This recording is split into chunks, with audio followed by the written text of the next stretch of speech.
రోజు అరగంట కార్డియోటోనిక్ ఎక్సర్సైజెస్ అంటాం, అవి చేయాల్సి ఉంటుంది. సో కార్డియోటోనిక్ ఎక్సర్సైజెస్లో ఏమేమి ఉంటాయి? Cycling, skipping, swimming, jogging. So వీటిలో ఏదైనా ఒకటి, వాకింగ్ అయినా, బ్రిస్క్ వాకింగ్ అంటాం. సో వీటిలో ఏదో ఒకటి అరగంట రోజు. మన అమెరికన్ డయాబెటిక్ అసోసియేషన్ వాళ్ళు చెప్పేది వారానికి 150 నిమిషాలు, అంటే 30 నిమిషాలు రోజు చేస్తే 5 రోజులు వారానికి చేస్తే సరిపోతుంది. 2 రోజులు బ్రేక్ తీసుకోవచ్చు.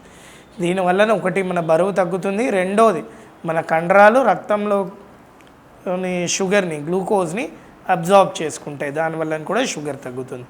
టైప్ 1 డయాబెటీస్ వల్ల ఒక జాగ్రత్త తీసుకోవాలి, వాళ్ళు ఎక్సర్సైజ్ చేసే ముందు ఇన్సులిన్ తీసుకొని ఎక్సర్సైజ్ చేయాలి.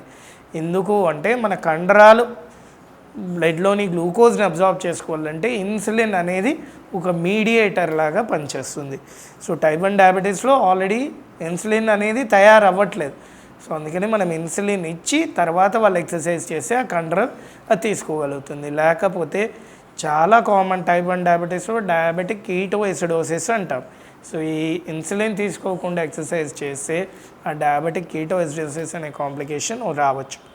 రెండోది ఫిజికల్ ఎక్సర్సైజ్ అయిపోయిన తర్వాత డైట్ కంట్రోల్. సో తీపి పదార్థాలు మొత్తంగా అవాయిడ్ చేయాలి. అకేషనల్గా ఏదైనా పార్టీలో ఒకసారి తీసుకుంటే పర్లేదు. సో ఆ పార్టీలో అలాంటివి తీసుకున్నప్పుడు దానికి సరిపోను నెక్స్ట్ డే వ్యాయామం ఎక్కువ చేయాల్సి ఉంటుంది. లేదు మీరు ఇన్సులిన్ మీద ఉన్నారు, సో ఇవాళ స్వీట్ తీసుకున్నారు, మీ డాక్టర్ సలహా మేరకు కుదే ఇన్సులిన్ ఏమైనా పెంచి తీసుకోగలమా, అది ఒకసారి మీరు డాక్టర్ దగ్గర వెళ్ళినప్పుడు డిస్కస్ చేయాల్సి ఉంటుంది. ట్యాబ్లెట్స్ మాత్రం అలాగ పెంచడానికి ఉండదు, మీ అంతటా మీరు పెంచకూడదు. ట్యాబ్లెట్ అయినా ఇన్సులిన్ అయినా కూడా ఫస్ట్ మీరు డాక్టర్ దగ్గరికి వెళ్ళినప్పుడు మీ డాక్టర్తో ఇవన్నీ డిస్కస్ చేయాలి. పార్టీకి వెళ్ళాము, కొద్దిగా స్వీట్ ఏదైనా తీసుకున్నాం, ఇన్సులిన్ ఏమైనా పెంచొచ్చా అనేది. నెక్స్ట్ డైట్ కంట్రోల్లో పీచు పదార్థాలు ఎక్కువ తీసుకోవాలి. ఈ హై క్యాలరీ డైట్ అనేవి మైదాతో చేసినవి అవి అవాయిడ్ చేయాలి. కాంప్లెక్స్ కార్బోహైడ్రేట్స్ ఉండేవి ఎక్కువ తీసుకోవాలి, ప్రోటీన్స్ ఉన్నవి ఎక్కువ తీసుకోవాలి, ఫ్యాట్ కంటెంట్ తక్కువ తీసుకోవాలి. ఇవన్నీ కాకుండా మనం ఇంకా తీసుకోవాల్సిన జాగ్రత్తల్లో ముఖ్యంగా చెప్పుకోదగింది స్మోకింగ్ ఒకటి అవాయిడ్ చేయాలి, ఆల్కహాల్ ఒకటి తీసుకోకూడదు, తగ్గించాలి. తర్వాత వచ్చి వ్యాక్సినేషన్, అడల్ట్ వ్యాక్సినేషన్ అనేది మన ఇండియాలో ఎక్కువగా అందరికీ తెలిసింది కాదు. వెస్ట్రన్ పాపులేషన్లో రొటీన్గా మనం ఎలాగైతే పిల్లలకి టీకాలు వేస్తున్నామో అలాగే షుగర్ ఉన్న వాళ్ళకి 60 ఏళ్ళు పైబడిన వాళ్ళకి వ్యాక్సిన్లు ఇస్తాం.